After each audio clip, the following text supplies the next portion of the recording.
지난 주일에는 우리 주님께서 그리스도로서 공적으로 구원의 일을 하시기 전에 장장 30년 동안이나 두메 산골에서 무명의 인물로 묵묵히 지내시면서 몫으로 일하신 사실이 오늘 우리에게 어떤 빛을 비추어 주는가를 몇 가지로 말씀드렸습니다. 이 시간에는 우리 주님께서 공적으로 그리스도로 일하신 것이 오늘 우리의 일과 노동에 어떤 빛을 비추어 주는가를 말씀드리겠습니다. 시간이 많지 않아서 오늘은 크게 세 가지만 말씀드리려고 합니다. 첫째로, 일과 관련하여 가장 먼저 드릴 말씀은 이것입니다. 아직 예수님을 자신의 주와 구주로 온전히 믿고 의지하지 않는 사람이라면은 그가 해야 할 가장 중요한 일, 가장 시급한 최우선의 일은 예수 그리스도를 자신의 구원자로 온전히 믿고 의지하는 것입니다. 왜냐하면 주님 자신의 말씀이 그렇기에 그렇습니다. 주님의 말씀을 들어보십시오. 일과 관련하여 이렇게 말씀하신단 말입니다. 썩을 양식을 위하여 일하지 말고 영생하도록 있는 양식을 위하여 일하라. 이 양식을 내가 너희에게 주리라 하십니다. 요한복음 6장 27절 말씀입니다. 주님의 말씀에 따르면 썩어 없어질 양식을 위하여 일하는 사람이 있고 영원한 생명을 주는 양식을 위하여 일하는 사람이 있습니다. 썩어 없어질 양식만을 위해 평생 일한다면은 결국은 그 사람 자신도 썩고 멸망할 뿐입니다. 그것처럼 허망한 일이 없겠습니다. 일평생 열심히 일했는데 썩고 멸망한다면 뭐 때문에 그렇게 열심히 일한 것이겠습니까? 그러자 이 말씀을 주님께 듣는 사람들이 질문합니다. 우리가 어떻게 하여야 하나님의 일을 하오리이까? 주님께서 대답하십니다. 하나님께서 보내신 일을 믿는 것이 하나님의 일이니라. 그러니 사람이 이 땅에서 해야 할 하나님의 일이 있는데 그것은 곧 하나님께서 보내신 구원자, 그 구원자를 믿는 것입니다. 그게 가장 중요한 일입니다. 주님의 이 말씀이 오늘 우리에게 어떤 빛을 비추어 주는 것입니까? 적용점 4가지를 아주 간단히 말씀드리겠습니다. 첫째, 예수 그리스도는 우리의 모든 일과 노동의 절대 기준이 되십니다. 그리스도를 참되게 믿는 믿음으로 그리스도와 한 몸으로 연합된 상태에서 하지 않는 모든 일은 그 일이 무슨 일이든 그가 누구든 간에 다 썩을 양식을 위한 일일 뿐이요 하나님의 일이 되지 못합니다. 그래 로마서 14장 23절에 이런 말씀이 있습니다. 의심하고 먹는 자는 정죄 되었나니 이는 믿음을 따라 하지 아니하였기 때문이라. 믿음을 따라 하지 아니하는 것은 다 죄니라 말씀한단 말입니다. 그러니 이 말씀을 따르면 믿음이 없으면, 참된 믿음이 없으면 그가 먹는 것도 죄가 됩니다. 아니, 자기가 힘써 일해서 벌어 먹는 것인데 먹는 게 왜 죄가 된단 말입니까? 과거에 몇 번 말씀을 드려서 우리 교우분들은 다 아시겠습니다만은 이걸 한번 생각해 보세요. 누가 남의 집에 들어가서 갑자기 남의 집에 어떤 사람이 들어와서 냉장고를 뒤져서 계란을 꺼내서 후라이팬에 계란 후라이를 부쳐 먹는다든지 밥솥을 열고 쌀을 안 치고 냉장고에 있는 거 이것저것을 꺼내서 밥상을 차려놓고 먹으면 그렇게 한 것이 그의 노동이 아닐 수가 없고 그가 몸을 움직여서 자기가 해먹은 것이지만 그게 죄가 안 되는 것입니까? 가택 침입죄잖아요. 그리고 절도죄잖아요. 그런데 말입니다. 본질상 하나님을 참되게 믿지 않는 사람이 하는 일이 다 그와 같은 것입니다. 하나님의 세상에서 하나님이 주신 공기와 물을 먹고 쓰면서 자기 몸으로 움직인다고 하지만 그게 다 누구 거란 말입니까? 그러니 참된 믿음으로 하지 않으면 먹는 것도 죄예요. 숨 쉬는 것도 죄입니다. 이게 하나님의 세상이기 때문에 그래요. 그래, 모든 일을 얘기하기 전에 그 일 자체가 그리스도를 참되게 믿는 믿음, 하나님을 참되게 믿고 의지하는 믿음으로 하지 않으면 먹는 것도 죄입니다. 그의 모든 것이 죄일 뿐입니다. 둘째로, 우리 가운데 나는 대학에 들어가기 위해 주일에도 예배 대신 공부를 해야겠다는 사람들이 나오기 시작하였습니다. 그 사람들은 지금 두 마음을 품고서 영생하도록 있는 양식이 아니라 썩을 양식을 위하여 일하려는 것 아닙니까? 주님의 말씀을 들으십시오. 마태복음 6장 25절에 한 사람이 두 주인을 섬기지 못할 것이니 너희가 하나님과 재물을 겸하여 섬기지 못하느니라 말씀하십니다. 어른이라면 하나님과 돈을 겸하여 섬길 수 없듯이 학생이라면 하나님과 대학도 함께 섬길 수 없는 것입니다. 하나님과 대학은 양립할 수 있는 게 아니라고요. 참된 믿음으로 하나님을 믿는 믿음으로 공부하면서 대학에 들어가야 그가 들어간 대학, 그 공부가 그에게 참되게 하나님의 일이 되는 것이지 하나님과 대학을 나란히 놓거나 나란히 놓을 수도 원래 없는 것이고 그렇게 자기 마음에는 둘 다 양수겸장으로 꼭 먹고 안 먹고 취한다 하겠지만 어림없는 생각입니다. 셋째, 우리 가운데에는 나는 마음으로 예수님을 믿기는 믿지만 공적으로 신앙 고백은 할 수 없다 하는 사람도 있습니다. 그런 믿음은 구원 얻는 믿음이라고 보기가 어려울 것입니다. 하나님의 말씀을 들으십시오.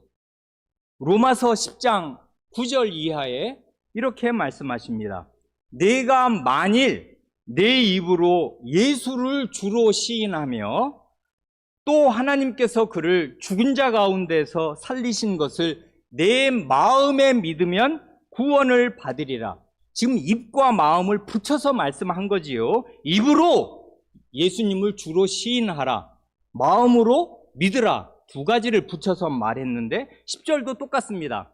사람이 마음으로 믿어 의에 이르고 입으로 시인하여 구원에 이르느니라 합니다. 그러니 마음속에 믿음이 있다면은 반드시 자기의 입으로 그 믿음을 시인해서 그 믿음이 공적으로 확인되어야만 하는 것입니다. 이건 지금 로마서인데 로마서는 로마 제국 시대에 로마에 보낸 사도의 편지 아니겠습니까? 그 시대가 어느 시대예요? 로마 황제 숭배를 거부하면 죽음과 재산의 몰수를 각오하기도 해야 하는 시대에 내가 내 입으로 예수 믿는 것을 시인해야 하겠다 하고 말씀하는 것 아닙니까? 그런데 이런 평화 시에, 북한도 아니고 이슬람 지역도 아닌 이런 평화로운 때에 신앙 고백하는 것을 미룬다면 그 사람 속에 있는 믿음의 정체가 무엇이겠습니까? 어림없는 생각이란 말입니다. 하나님 말씀에 비추어 보면 어림없는 것이에요. 그렇게 예수님은 허술하게 대접받아도 그 사람을 건져주는 분이 아니란 말입니다. 넷째, 우리 주위에는 나는 마음으로 예수님을 믿기는 믿지만 교회에 나가서 세례는 못 받겠다 하는 분도 있습니다. 주님의 말씀을 들으십시오. 마가복음 16장 16절에 주님께서 이렇게 확언하십니다. 믿고 세례를 받는 사람은 구원을 얻을 것이요 믿지 않는 사람은 정죄를 받으리라 하십니다.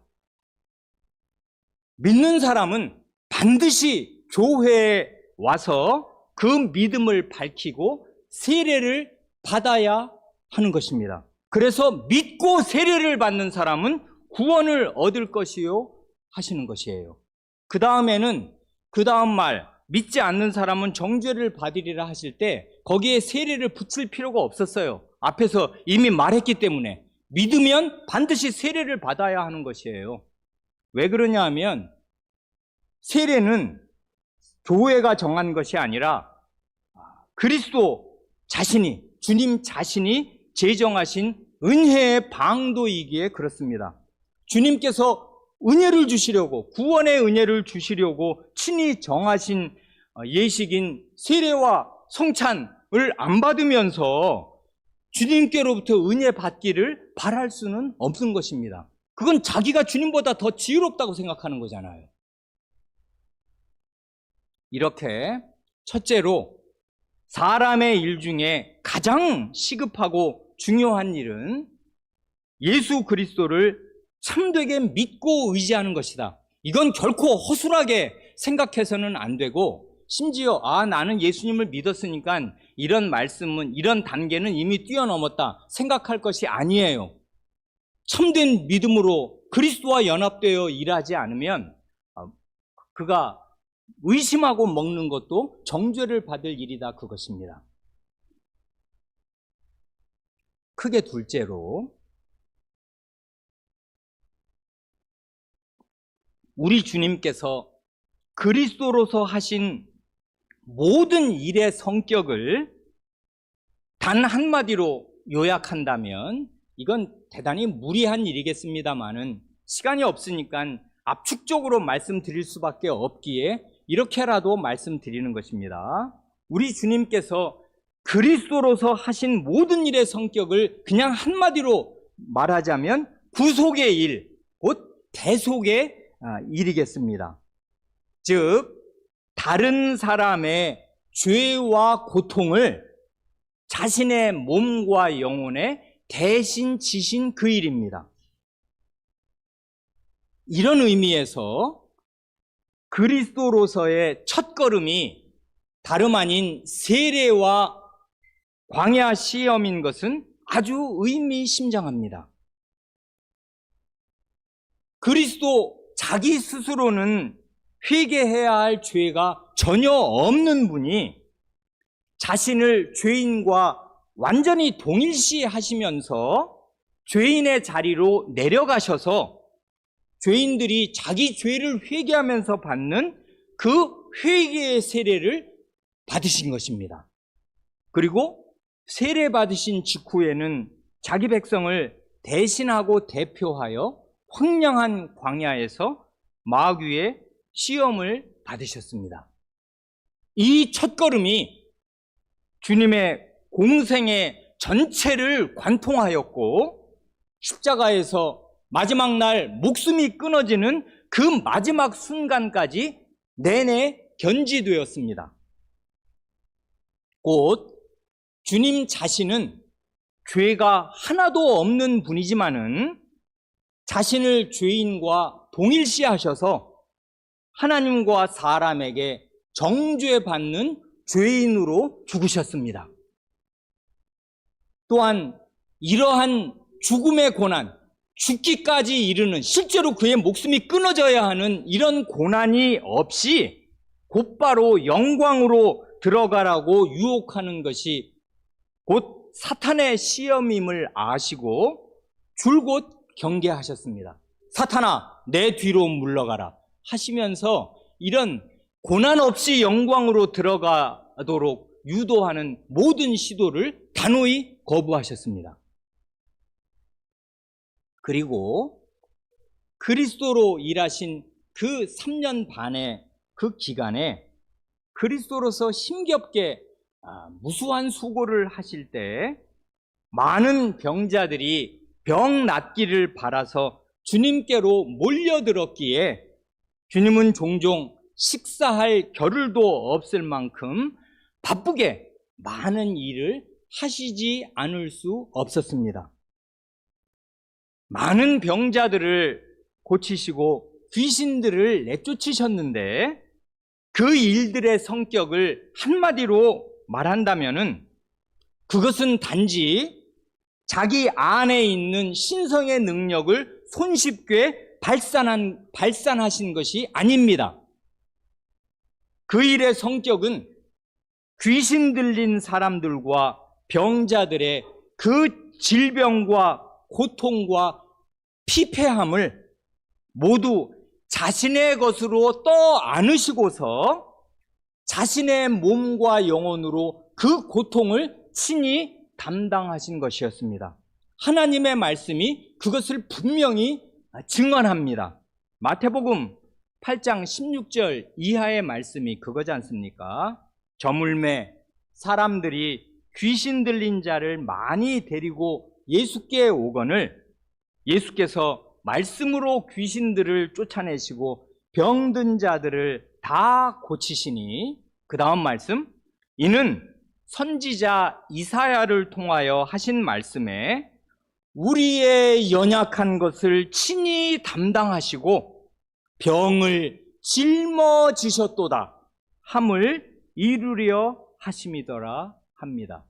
여기 선지자 이사야라고 한 이 말씀은 우리가 바로 지난 주일 오후엔가 그 읽은 이사야 53장 4절 말씀을 인용해서 지금 이렇게 말하는 것 아니겠습니까? 이사야 53장 4절, 그는 여호와의 종이 오시는데 그는 실로 우리의 질고를 지고 질병의 고통을 지고 우리의 슬픔을 당하였거늘 하였단 말입니다. 이 말씀이 응한 것이다 하고 마태 사도는 그리스도의 치유 사역의 본질을 갈파하였습니다. 그건 능력의 발산이 아니고 짐을 떠안으신 것이에요. 그 고통, 그 피폐함, 그 부끄러운 정령을 자기의 것으로 대신 담당하신 것이란 말입니다. 그러니 이게 신나는 일이었겠습니까? 예를 들면 어떤 사람에게 신유의 은사가 있어서 그런 짓 하는 목사들이 과거에 우리나라에 정말 많았습니다. 마치 자기가 무슨 신통력을 발휘한 사람인 것처럼 기도를 턱턱하면 누가 낫는다 하는 것인데, 주님은 결단코 그런 식으로 사람을 고치신 게 아니에요. 예를 들면 내가 고치는 그 사람의 병이 내게 온다 하면 누가 그 사람을 낫게 해주겠습니까? 어떻게 하려고 그 사람을 낫게 해주냐는 말이에요. 주님은 자신의 신성의 능력으로, 그러나 인성, 몸과 영혼을 가지신 분으로 그 사람의 병고와 그 사람의 피폐함, 그 사람의 고통을 떠안으시는 방식으로 고쳐주신 거란 말입니다. 이게 주님의 그 일의 속성이에요. 주님께서 그리스도로서 하신 일이 그리스도인인 우리의 직업과 일과 노동에 어떤 빛을 비추어 주는 것입니까? 먼저 필요한 게 그리스도와 그리스도인의 차이점과 공통점을 분명하게 이해하는 것입니다. 차이점을 말한다면 우리는 그리스도의 은혜로 구원을 받은 사람들이지 그리스도 자신과 같은 구원자가 결단코 아닙니다. 그렇기에 그리스도인인 우리가 하는 그 어떤 일도 그 자체로는 다른 사람의 죄를 대속하는 일이 될 수 없습니다. 그건 아주 분명합니다. 그러나 중요한 공통점이 있지 않겠습니까? 그리스도는 결정적인 구원의 일을 완수하시고 하늘로 가셔서 그 자신이 완수하신 그 구원을 적용하는 일을 지금 하고 계시겠습니다. 그리고 그리스도인은 그 하늘에 계신 그리스도의 몸으로, 그리스도의 지체로 이 땅에 있는 것이 분명한 사실입니다. 그리스도인은 그 그리스도의 수족이 되고 손발이 되어서 그리스도께서 하시고자 하시는 일을 이 땅에서 늘 하고 있어야 합니다. 그 일들의 성격이 많은 경우에 구속적입니다. 이걸 제가 구속이라고 말하지 않는 것에 유의하시기 바랍니다. 구속이 아니라 구속적이라고요. 그 일의 성격이. 구속 자체가 될 수가 없지만 구속적이에요. 구속적이라는 말이 무슨 뜻이에요? 다른 사람의 죄로 인한 고통을 자기가 거기에 동참하고 그것을 떠안는 방식으로 일하는 것이다, 그 말 아니에요.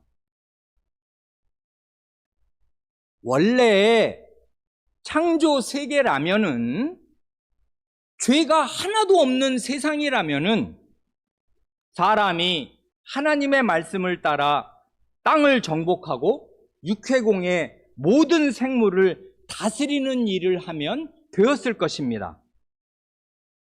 그러면 얼마나 좋았겠습니까? 영광스러운 노동입니다. 그 자체로가. 왕의 통치의 일을 행하는 것이니까. 그게 얼마나 영광스럽겠어요. 그러나 첫사람의 타락 이래로 우리가 살아가는 이 땅은 죄와 비참함으로 가득합니다. 나의 죄와 비참함이 산더미요, 온 세상 사람들의 죄와 비참함이 그야말로 태산입니다.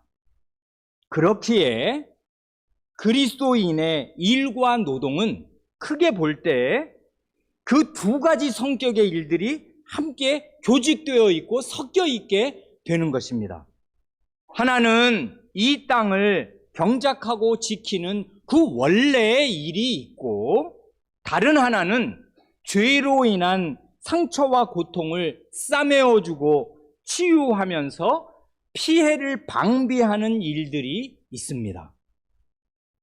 먼저 죄가 세상에 들어오지 않았더라도 사람의 기본적인 의식주를 위해 꼭 필요한 수많은 일들이 있습니다. 이건 선한 일들이에요, 원래는. 그리고 하나님께서 그렇게 하라 하시는 것이고 맡기신 일들입니다. 우리의 기본적인 의식주를 해결하는 일들이 그렇습니다. 각종 의류업, 이건 뭐 머리끝부터 발끝까지 다 그렇잖아요. 모자며 옷이며 양말이며 신발이며 단추까지. 먹거리를 위한 농업, 수산업과 여러 식당들. 사람이 거주할 집이나 각종 시설을 짓는 건설업, 그리고 가구업과 여러 가전제품, 이삿짐 센터나 부동산 소개소 등등, 이런 의식주에 관한 일들이 우리에게 꼭 필요하고 그 자체로 선한 일들입니다. 그리고 이 모든 일들을 뒷받침해주는 그 재료, 운반, 유통, 판매업이 있고, 이 일들을 잘할 사람으로 길러내기 위한 각급 학교와 학원의 교육과 훈련이 다 필요한 일들이겠습니다. 그런가 하면 사람의 정신을 고양시켜주고 삶을 풍요롭게 해주는 음악, 미술, 문학, 연극 등의 예술도 대단히 중요한 일이겠습니다. 이런 건 하나님의 창조 세계를 생각하면 이 세계에 사람들이 퍼져 살면서 서로 도우면서 해야 할 대단히 선한 일들이 됩니다. 한편 이런 일들에 못지않게 궁극적으로 사람의 죄 때문에 세상에 들어온 각종 악들, 예를 들면 신체적인 악, 질병이잖아요. 사회적인 악, 각종 범죄잖아요. 국가적인 악, 예를 들면 전쟁이 대표적이잖아요. 그리고 자연적인 악, 홍수, 태풍, 겁나는 산불 등등등. 지진, 해일, 허리케인, 얼마나 무섭습니까? 이런 각종 악들을 힘써 제어하고 그로 인한 피해와 고통과 상처를 치유하기 위한 많은 일들이 또한 이 죄 많은 세상에 꼭 필요하게 되었습니다. 예컨대 몸이 아픈 이들을 돕기 위해 의사, 간호사, 약사, 물리치료사, 요양보호사, 간병인과 또 가족들이 있습니다. 국가 사회적인 악을 제거하기 위해 군인과 경찰이 있고 판사, 검사, 변호사와 교도소 인력이 있습니다.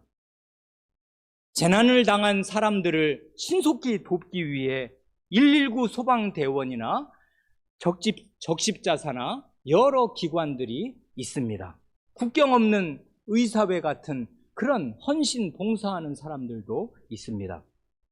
이런 일들은 이게 시간이 없으니까 모든 종류를 다 말하자면 정말 하루가 모자르지 않겠습니까?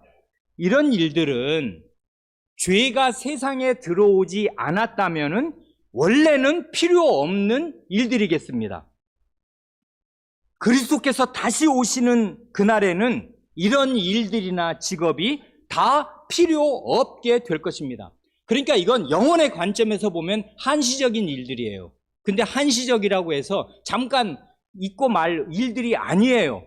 인간의 타락 이후로 그리스도께서 다시 오시는 날까지 말하자면 인간의 역사 거의 99%를 다 뒤덮는 일들이어야 돼요.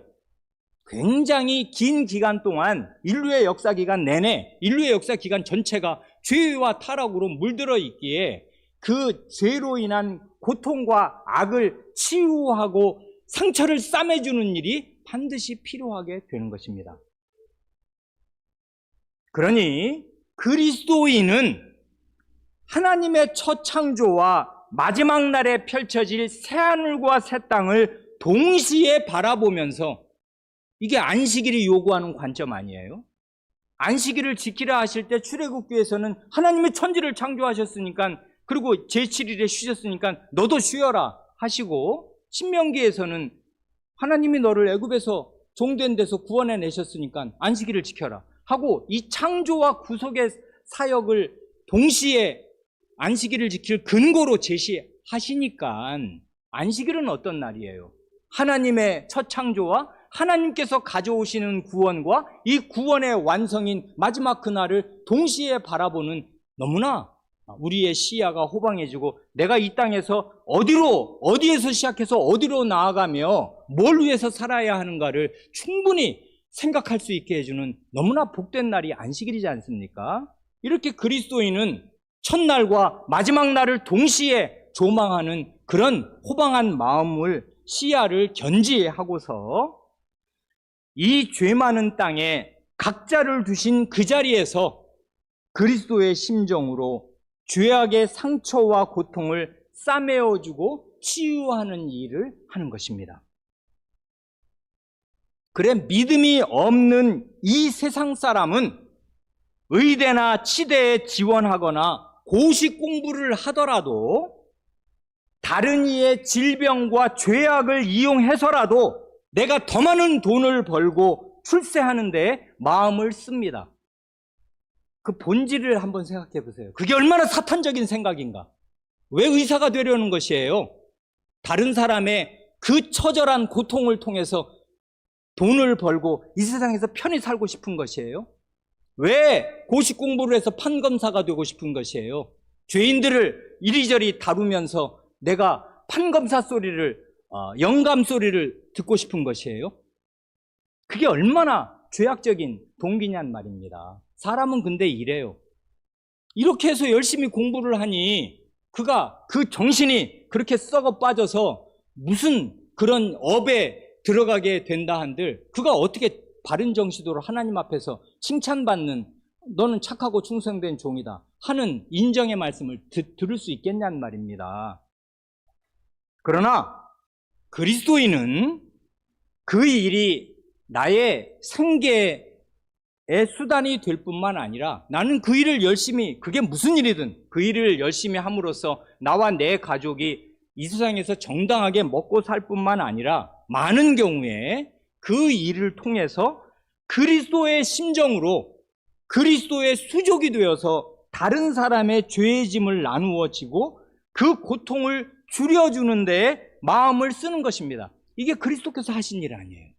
다른 사람의 죄의 짐을 완전히 자기의 것으로 지는 일, 다른 사람의 고통과 상처를 자기 것으로 떠안는 일, 그건 그리스도시니까 온전히 이룰 수 그리스도시니까 온전히 이룰 수 있지만 우리는 그 자리에 100%로 들어갈 수가 없어요. 한치도 우리는 다른 사람의 죄를 담당할 수 없을 것입니다만은 그리스도가 하늘로 가시면 이제 그런 일이 세상에 없는 것이에요? 아니에요. 그 효과를 한번 생각해 보세요. 그리스도의 치유 사역이 대단합니다만은 몇 년 하신 거예요, 그거? 3년 반. 맥시멈 3년 반. 그럼 3년 반이면 이 전 세계에 있는 환자들이 다 나아요? 그리고 그래봐야 그게 예루살렘과 팔레스타인에 있는 그게 그 지역이 여러분 손으로 지도에서 한번 찾아보시고 찍어보세요. 손가락 요 하나가 안 돼요. 팔레스타인 땅이라는 그 면적이 말입니다. 아프리카 대륙은 100배나 넓고요. 저기 아메리카 대륙은 또 얼마나 넓어요. 그러니 예수님이 3년 반 동안 정말 매일같이 무수히 많은 환자들을 고쳐주시고 귀신을 내어 쫓으신 게 사실이지만 그게 3년 반이라고요. 그리고 좁은 지역에서 그만큼 하시고 떠난 것 뿐이에요. 안 그래요? 그런데 그 다른 지역의 환자들은 널려 있었고 그리고 지금도 환자들은 많고 많아요. 다 어떻게 하냐는 말입니다. 그리스도께서는 그 일의 물리적인 효과를 지금 보여주시려는 것이 아니요.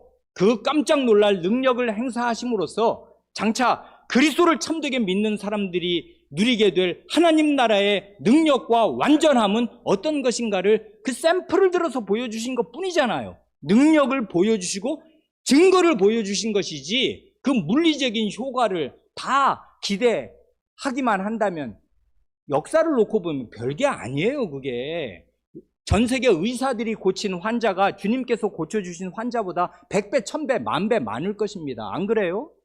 그러니까 그건 그 일의 성격을 제대로 인식을 해야 하는 것이지 예수님이라고 모든 환자를 다 고쳐주시는 게 아니란 말입니다. 그러니까 말이에요. 이제 그리스도께서 하늘로 가셨으니 그리스도의 수족인 우리들이 그 그리스도의 정신, 그리스도의 마음, 그리스도의 사랑, 그리스도의 지향을 자기 마음에 새기고서 첫 창조가 어떻게 아름다웠으며 인간의 죄가 그 아름다움을 어떻게 무너뜨렸으며 그리스도를 참되게 믿으면 어떻게 완전한 구원이 장차 올 것인가. 그러나 그 사이에 있는 이 죄 많은 죄로 인한 비참함과 각종 악들이 가득한 이 땅에서 나는 뭘 하고 살아야 하는가 하는 생각을 하면서 그리스도의 분신으로 자기 두신 자리에서 일할 수 있잖아요. 그리스도께서 능력이 많으시다고 전 세계를 다니시면서 다 일하신 거 아니란 말입니다. 하나님께서 두신 그 자리에서 그만큼 일을 하시고 가신 것 뿐이에요. 그런 것처럼 우리 자신의 은사와 됨됨이는 너무나 작아서 우리 각 사람은 자기를 두신 자리에서 그러나 그리스도의 사랑과 그리스도의 심정을 품고서 그만큼 일하고 가는 것이에요. 그러나 그것을 하나님이 받아주시고 써주시고 그것이 교회로 결집이 되어서 나타날 때에는 하나님께서 써주시면 그게 그리스도의 사랑과 능력과 은혜가 거기에 나타나는 거잖아요.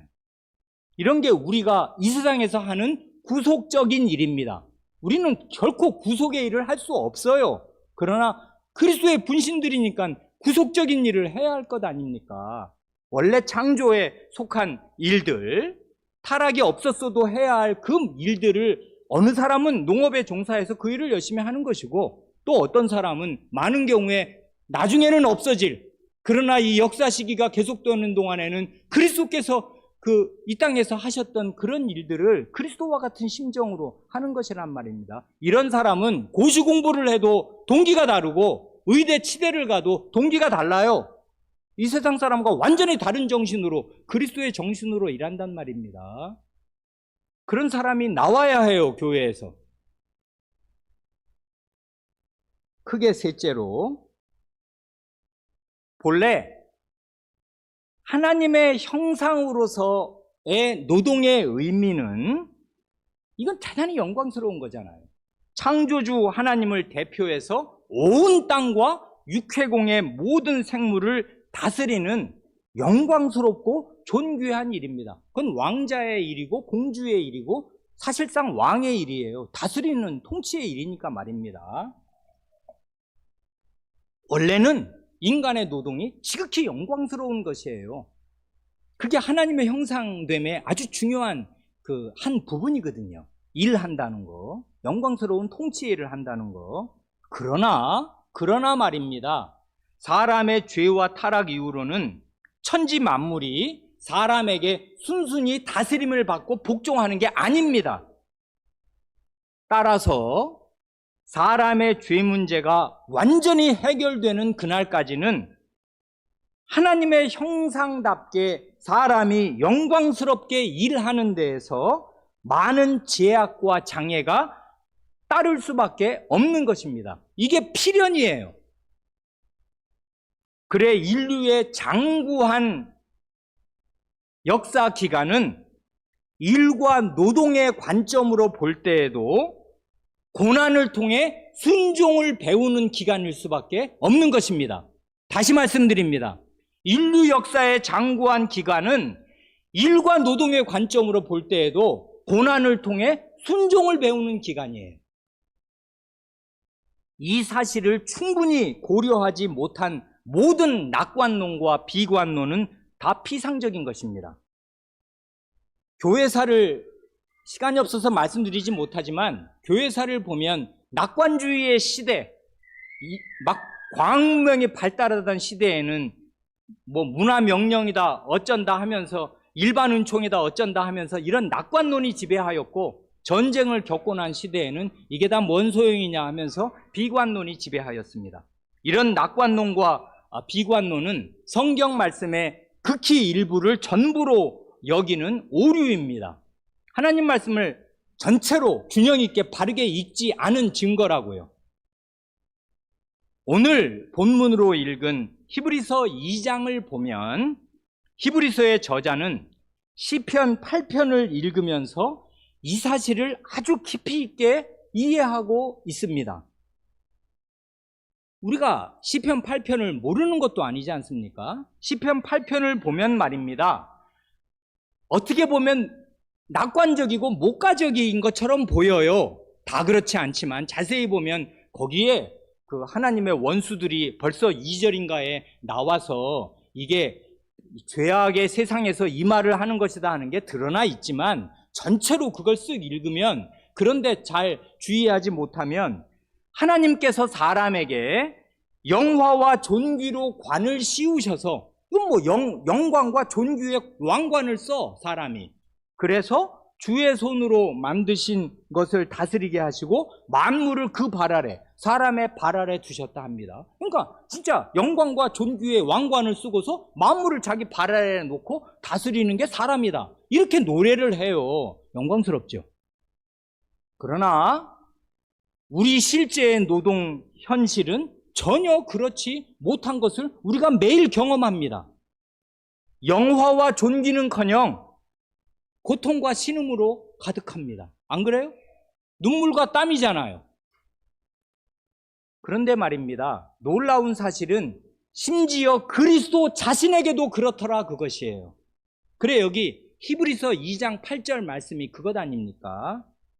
만물을 그 발 아래에 복종하게 하셨느니라. 이건 시편 8편을 인용해서 만물을 그 발 아래에 복종하게 하셨느니라 하였으니, 만물로 그에게 사람이고 사람의 가장 대표자요 가장 완전한 사람인 그리스도에게 복종하게 하셨은즉 복종하지 않은 것이 하나도 없어야 하겠으나, 현실은 어때요?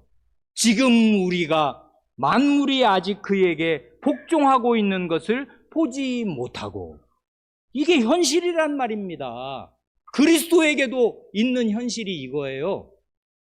만물이 아직 그에게, 가장 훌륭한 사람, 가장 완전한 사람인 그에게도 복종하고 있는 것을 우리가 보지 못해요. 모든 만물이 지금 그리스도에게 복종해요? 사람 중에 그리스도께 복종하지 않는 사람이 더 많아요? 복종하는 사람이 더 많아요?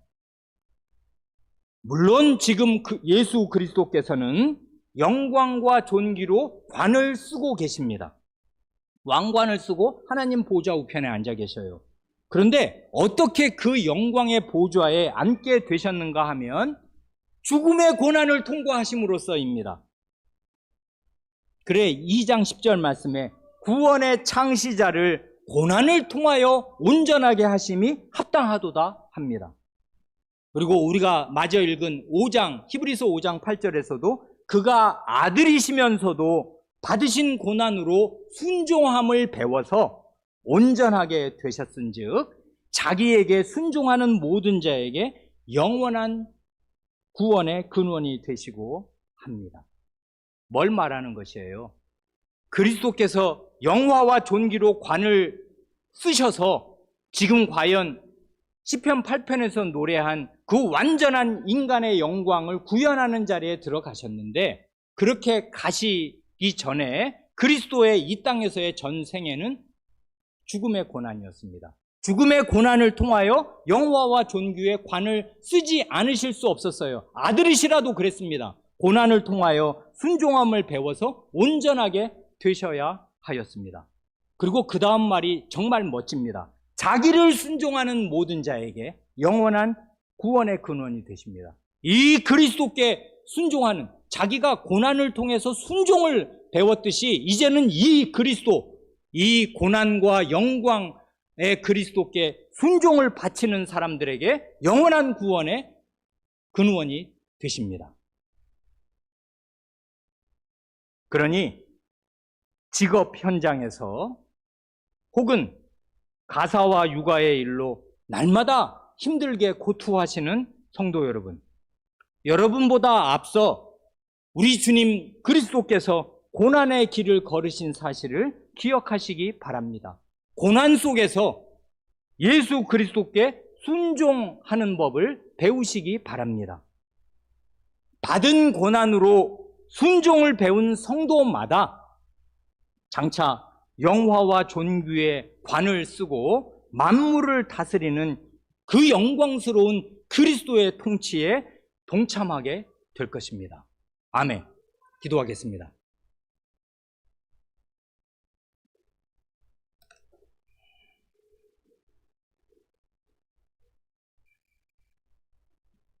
하나님 아버지, 예수 그리스도 우리 주께서는 과연 새 인류의 대표자이시며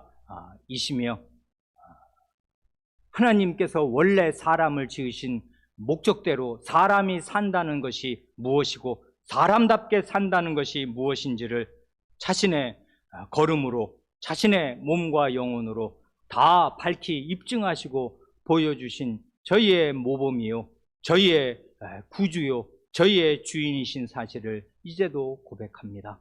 그 그리스도께서 이 세상에서 죄인들의 죄의 짐을 자신의 것으로 다 떠안으시고 그 부끄럽고 그 수치스럽고 원래는 정죄를 받아야 마땅한 그 죄의 짐을 자기의 것으로 지시며 그 죄로 말미암아 온 질병과 귀신 들림과 같은 그런 비참한 일들을 가슴 아파하시고 때로 눈물을 흘리시면서 그 어려움에 동참하시고 그 어려움을 다 자기 것으로 취하셔서 저희를 구원하셨으니 이런 그리스도의 마음과 그리스도의 사랑을 깨달은 사람으로서 이제 그리스도는 영광 가운데 목적지로 가셨고 그리스도의 몸으로 이 땅에서 저희가 남아있는 그리스도의 고난을 저희 육체에 채우려는 길로 갈 수 있게 하여 주시기를 구합니다. 고난 없이 영광을 취하는 그런 사탄의 유혹에 떨어지지 않게 하시고 그 허망한 부와 명예와 자기 실현을 쫓아 인생을 낭비하는 사람이 없게 하시며 그리스도인으로 어떻게 사는 게 바른 것인가를 하나님의 말씀을 따라 바르게 깨닫고 묵묵히 자기를 두신 자리에서 그 일을 수행하는 사람이 되게 하시고, 빛이 나지 않고 죄의 짐을 지며 상처에 고름과 피를 닦아주고 싸매는 그런 일을 할 때 결코 자기를 비관하지 않고 원망하지 않으며, 쓰레기를 치우는 그런 허드렛 일을 할 때에도 우리 주 예수 그리스도의 뒤를 쫓아가는 참된 믿음으로 그 일을 하여서 착하고 충성된 종이라는 인정을 주님 자신으로부터 받는 사람들이 다 되게 하여 주시기를 구합니다. 우리 구주 예수님의 이름으로 기도합니다. 아멘.